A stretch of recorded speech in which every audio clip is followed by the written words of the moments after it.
আপনি আপনার প্রতিবেশীকে আপন মনে করেন, আপনি আপনার শ্বশুর শাশুড়িকে আপন মনে করেন। আপনার যদি একদিন ডায়রিয়া হয়, একদিন রোগ হয়, একদিন বড় কোনো ক্যান্সার হয়, ওই বন্ধু আপনার কাছে আসবে না, ওই প্রতিবেশী আপনার কাছে আসবে না, কিন্তু আপনার কাছে আপনার মা এবং বাবা আসবে। এই পৃথিবীতে আমাদের সবচেয়ে আপনজন হলো মা বাবা, তাদের চেয়ে আপনজন আর কেউ নেই। আমাদের উচিত তাদের সাথে সুন্দর আচরণ করা, তাদের সাথে সুন্দর ব্যবহার করা। আপনি যদি তাদের সাথে খারাপ আচরণ করেন, আপনি যদি তাদের সাথে বেয়াদবি করেন, আপনি যদি তাদেরকে গালি দেন, তারা যদি আপনাকে একবার বদদুয়া দেয়, আপনার পুরো জীবন নষ্ট হয়ে যাবে, পুরো লাইফ নষ্ট হয়ে যাবে। সূরা বনী ইসরাঈলের 23 নম্বর আয়াতে আল্লাহ সুবহানাহু ওয়া তাআলা বলেন, ফালা তাকুল্লাহুমা উফফি ওয়ালা তানহারহুমা। আল্লাহ said in the Quran, say not to them uff and do not repel them. তোমরা তোমাদের মা বাবার সাথে উফ কথাটিও বলো না এবং তাদের সাথে খারাপ আচরণ করো না। বন্ধু তোমাকে বলছি যুবক ভাইরা মনোযোগ দিয়ে শুনবেন। আপনার মাকে যখন পাশের বাড়ি থেকে কোনো খাবার দেওয়া হয়, সেই মা আপনাকে ছাড়া খায় না। সেই মা বলে, এই খাবারটুকু যদি আমি খেয়ে ফেলি, এই খাবারটুকু যদি আমার পেটে চলে যায়, আমার আদরের সন্তানটা কি খাবে, আমার কলিজার টুকরো সন্তানটা কি খাবে? আপনার মা সারাদিন আপনাকে নিয়ে ভাবে।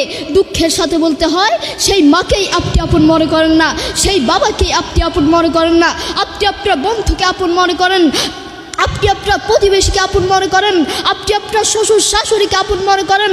আপনার যদি একদিন ডায়রিয়া হয়, একদিন রোগ হয়, একদিন বড় কোনো ক্যান্সার হয়, ওই বন্ধু আপনার কাছে আসবে না, ওই প্রতিবেশী আপনার কাছে আসবে না, কিন্তু আপনার কাছে আপনার মা এবং বাবা আসবে। করোনা হওয়ার পরে প্রমাণ করে দিয়েছে কে আপন আর কে পর। করোনা হওয়ার পরে বন্ধু বন্ধুর কাছে যায় নাই, করোনা হওয়ার পরে স্বামী স্ত্রীর কাছে যায় নাই, করোনা হওয়ার পরে একজন প্রতিবেশী আরেকজন প্রতিবেশীর কাছে যায় নাই, কিন্তু এখন ইতিহাস আছে করোনা হওয়ার পরে বাবা তার ছেলেকে কাঁধে নিয়ে হাসপাতালে গিয়েছে, করোনা হওয়ার পরে ক্যান্সার হওয়ার পরে মা তার ছেলেকে কোলে করে হাসপাতালে নিয়েছে, ঠিক কিনা? এখনো ইতিহাস সাক্ষী আছে। আপনার মা আপনার বড় সম্পদ। এই তামাম দুনিয়ায় মায়ের দোয়ার চেয়ে বড় কোনো ওষুধ নেই, এই পুরো দুনিয়ায় মায়ের দোয়ার চেয়ে বড় কোনো ওষুধ নেই। আপনার জ্বর হয়েছে, মায়ের কাছে দোয়া চান। আপনার মাথা ব্যথা করছে, মায়ের কাছে দোয়া চান। পেটে ব্যথা করছে, মায়ের কাছে দোয়া চান। শরীর খারাপ লাগছে, মায়ের কাছে দোয়া চান। বড় রোগ হয়েছে, মায়ের কাছে দোয়া চান। বড় ক্যান্সার হয়েছে, মায়ের কাছে দোয়া চান। কালকে আপনার ফাইনাল পরীক্ষা আছে, আপনার কাছে ভয় লাগছে, মায়ের কাছে দোয়া চান। মনে রাখবেন, বন্দুকের গুলি মিস হতে পারে, কিন্তু মায়ের দোয়া মিস হতে পারে না। মায়ের দোয়া কখনো মিস হতে পারে না। আপনার মা আপনার জন্য দোয়া করলেই সাথে সাথে আল্লাহর কাছে কবুল হয়ে যাবে। আপনার মা যদি আপনার জন্য একবার দোয়া করে, সাথে সাথে আল্লাহর কাছে কবুল হয়ে যাবে। সুবহানাল্লাহ, সুবহানাল্লাহ। ইমাম বুখারী রাহিমাহুল্লাহ একবার ছোট থাকতে তিনি অন্ধ হয়ে গেলেন, ছোটবেলায় তিনি অন্ধ হয়ে গেলেন। এরপর থেকে তার মা তার জন্য প্রত্যেক দিন দোয়া করতেন। একদিন তার মা তার জন্য রাত্রে দোয়া করতে করতে ঘুমিয়ে পড়লেন। এরপর তিনি স্বপ্নে দেখতে পেলেন তার সন্তানের চোখ ফিরে পেয়েছে। এরপর তিনি ঘুম থেকে উঠে সন্তানের কাছে গিয়ে দেখলেন সত্যই তার সন্তানের চোখ ফিরে পেয়েছে। সুবহানাল্লাহ। দেখেছেন মায়ের দোয়ার কত পাওয়ার, মায়ের দোয়ার কত পাওয়ার। আপনার মা আপনাকে সব থেকে বেশি ভালোবাসেন। প্রত্যেক মা তার সন্তানকে সব থেকে বেশি ভালোবাসেন, নিজের জীবন পর্যন্ত দিয়ে দিতে চান, নিজের জীবন হারাতে চান, নিজের জীবনের চেয়েও সন্তানকে বেশি ভালোবাসেন। বিশ্বাস হয় না? তার একটা সত্য দৃষ্টান্ত দিলে হয়তো আপনারা বুঝতে পারবেন। এই ঘটনাটি আমার দাদা আমার বাবাকে বলেছিল। একবার বাংলাদেশে প্রচুর ঝড় হয়েছিল, ঝড় তুফান হয়েছিল। ঝড় তুফানের কারণে মানুষের ঘরে টিন পর্যন্ত পানি উঠে গেল। তখন আমার দাদা নিজের জীবন বাঁচানোর জন্য একটি গাছের উপর উঠলেন। তখন আমার দাদা দেখতে পেলেন একজন মহিলা তার ছোট্ট একটা সন্তান নিয়ে একটি ঘরের টিনের উপর উঠলেন। তিনি তো আর গাছ উঠতে পারেন না, তাই একটি ঘরের টিনের উপর উঠলেন।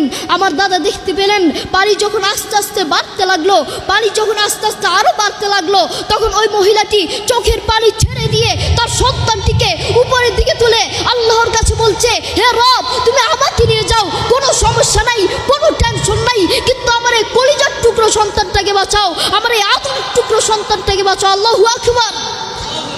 দেখেছেন আপনার প্রতি আপনার মায়ের কত ভালোবাসা, কত মায়া, কত টান। সেই মায়ের প্রতি আপনার কোনো ভালোবাসা নেই, সেই মায়ের প্রতি কোনো ভালোবাসা নেই বললেই চলে। আপনার বাবার প্রতি আপনার কোনো ভালোবাসা নেই। আপনার মায়া টান ভালোবাসা বড় বড় খেলোয়াড়দের উপর, বড় বড় নায়ক নায়িকাদের উপর আপনার টান ভালোবাসা মহব্বত বড় বড় ক্রিকেটারদের উপর, কিন্তু আপনার মায়ের প্রতি আপনার কোনো ভালোবাসা নেই। মা আপনাকে বলছি আপনি যদি সুখে শান্তিতে থাকতে চান, আপনার সন্তানকে বড় আলেম বানাতে চান, বড় হাফেজ বানাতে চান, বড় দিনের দায়ী বানাতে চান, একজন সুসন্তান হিসেবে গড়ে তুলতে চান, আপনার সন্তানকে মাদ্রাসায় পড়ালেখা করান। আপনার স্বপ্ন কি?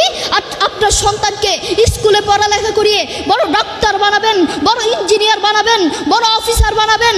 আপনি সারা বাংলাদেশের বৃদ্ধাশ্রম গিয়ে খোঁজ নিয়ে দেখেন, সারা বাংলাদেশের বৃদ্ধাশ্রমে বড় বড় ডাক্তারদের মা বাপকে পাওয়া যায়, বড় বড় অফিসারদের মা বাপকে পাওয়া যায়, বড় বড় ইঞ্জিনিয়ারদের মা বাপকে পাওয়া যায়। সারা বাংলাদেশের বৃদ্ধাশ্রম খুঁজে আপনি একজন আলিমের মা বাপকে পাবেন না, একজন হাফিজের মা বাপকে পাবেন না, ঠিক কিনা? আপনি একজন আলিম মা বাপকে পাবেন না। এজন্য মা আপনাকে বলছি, আপনি যদি সুখে শান্তিতে থাকতে চান, আপনার সন্তানকে বড় আলেম বানাতে চান, আপনার সন্তানকে মাদ্রাসা পড়ালেখা করান। যেই ছেলের জন্য আপনি মাথার গাম পায়ে ফেলে টাকা উপার্জন করে ছেলেকে বড় ডাক্তার বানিয়েছেন, বড় ইঞ্জিনিয়ার বানিয়েছেন, বড় অফিসার বানিয়েছেন, সেই ছেলেই তো লাস্ট পর্যন্ত আপনার সাথে একটা মিনিট কথা বলতে চাইবে না। আপনি ফোনে তার সাথে একটা মিনিট কথা বলবেন, সে চাইবে না। এজন্য আপনি যদি সুখে শান্তিতে থাকতে চান, আপনার সন্তানকে দিনের দায়ী হিসেবে গড়ে তুলতে চান, আপনার সন্তানকে মাদ্রাসা পড়ালেখা করান। আল্লাহ তাআলা আমাদের সবাইকে বেশি বেশি মা বাবার সম্মান করার তৌফিক দান করুন। আল্লাহ তাআলা আমাদের সবাইকে বেশি বেশি মা বাবার খেদমত করার তৌফিক দান করুন। ওয়া আখিরু দাওয়ানা আলহামদুলিল্লাহি রাব্বিল আলামিন। ওয়া আসসালামু আলাইকুম ওয়া রাহমাতুল্লাহি ওয়া বারাকাতুহু।